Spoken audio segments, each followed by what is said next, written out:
പ്രധാനമന്ത്രി നരേന്ദ്രമോദി താമസിച്ച ഹോട്ടൽ ബില്ലിന് വേണ്ടി യാചിക്കുകയും പിന്നീട് ഭീഷണിപ്പെടുത്തേണ്ടി വരികയും ചെയ്ത സ്റ്റാർ ഹോട്ടൽ ഉടമയുടെ അവസ്ഥ നേരത്തെ വാർത്തയായതാണ്. രാജ്യത്തിൻ്റെ പ്രധാനമന്ത്രി ഇത്തരത്തിലുള്ള ഒരു തെറ്റ് ചെയ്താൽ നാണം കെടേണ്ടി വരുന്നത് ഒരു രാജ്യം കൂടിയാണെന്ന് കേന്ദ്ര സർക്കാർ ഓർക്കുന്നില്ല എന്നതാണ് സത്യം. നരേന്ദ്രമോദി താമസിച്ചിരുന്ന കർണാടക മൈസൂരിലെ പഞ്ചനക്ഷത്ര ഹോട്ടലിലെ ബില്ലുകൾ അടച്ചില്ല എന്ന പരാതി കഴിഞ്ഞയാഴ്ചയാണ് ഉയർന്നു വന്നത്. 2023 ഏപ്രിലിൽ പ്രധാനമന്ത്രി താമസിച്ച വകയിൽ റാഡിസൺ ബ്ലൂ പ്ലാസ ഹോട്ടലിൽ 80.6 ലക്ഷം രൂപയുടെ ബില്ലുകൾ തീർപ്പാക്കാനുണ്ടെന്നാണ് പരാതി. പണമടച്ചില്ല എങ്കിൽ നിയമ നടപടിയിലേക്ക് നീങ്ങുമെന്ന് ഹോട്ടൽ അധികൃതർ അറിയിച്ചതോടെയാണ് സംഭവം വാർത്തയായത്.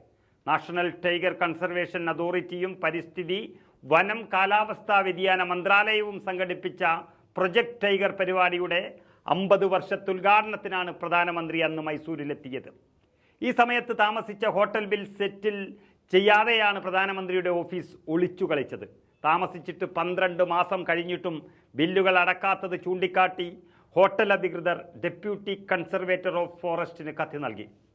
തുക അടക്കാത്ത സാഹചര്യത്തിൽ 12 ലക്ഷത്തോളം രൂപ പലിശയും ബില്ലിനൊപ്പം അടയ്ക്കണമെന്നും ഹോട്ടൽ അധികൃതർ ആവശ്യപ്പെട്ടിരുന്നു. എന്തായാലും കർണാടക സർക്കാർ മറ്റ് വാർത്തകൾക്കിടം നൽകാതെ ബില്ലടക്കാമെന്ന് അറിയിച്ച് രംഗത്ത് വന്നത് കേന്ദ്ര സർക്കാരിന് ആശ്വാസമായിരിക്കുന്നു. അവിടെ ഭരിക്കുന്നത് സിദ്ധാരാമയ്യയുടെ കോൺഗ്രസ് സർക്കാർ എന്നതും പ്രധാനമാണ്. പ്രധാനമന്ത്രി നരേന്ദ്രമോദിയുടെ 80 ലക്ഷം രൂപയോളം വരുന്ന ഹോസ്പിറ്റാലിറ്റി ബില്ല് സംസ്ഥാന സർക്കാർ നൽകുമെന്നാണ് കർണാടക വനം മന്ത്രി ഈശ്വർ ഖണ്ഡ്രെ അറിയിച്ചിരിക്കുന്നത്. കർണാടക കോൺഗ്രസ് പ്രദേശ് കമ്മിറ്റിയുടെ പ്രധാനപ്പെട്ട ഉപാധ്യക്ഷൻ കൂടിയാണ് അദ്ദേഹം. പ്രധാനമന്ത്രി, രാഷ്ട്രപതി തുടങ്ങിയ വിശിഷ്ട വ്യക്തികൾ വരുമ്പോൾ അവരെ സ്വീകരിക്കുന്നത് സംസ്ഥാന സർക്കാരിൻ്റെ പാരമ്പര്യമാണെന്നും മന്ത്രിയുടെ ഓഫീസ് അറിയിച്ചിരിക്കുന്നു. അതിനോടൊപ്പം അതേസമയം കഴിഞ്ഞ വർഷം ഏപ്രിലിൽ കർണാടകയിൽ നിയമസഭാ തെരഞ്ഞെടുപ്പ് നടക്കുന്നതിനാൽ മാതൃകാ പെരുമാറ്റച്ചട്ടം പ്രാബല്യത്തിലുണ്ടായിരുന്നു.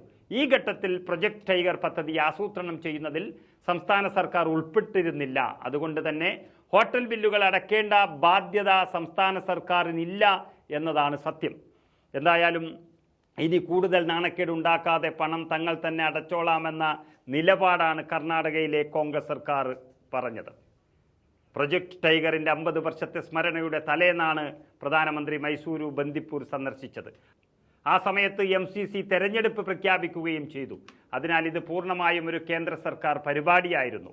3 കോടിയോളം രൂപ ചെലവിടാനാണ് ആദ്യം പദ്ധതി ഇട്ടിരുന്നതെങ്കിലും 6.33 കോടിയോളം രൂപയാണ് ചെലവായത്.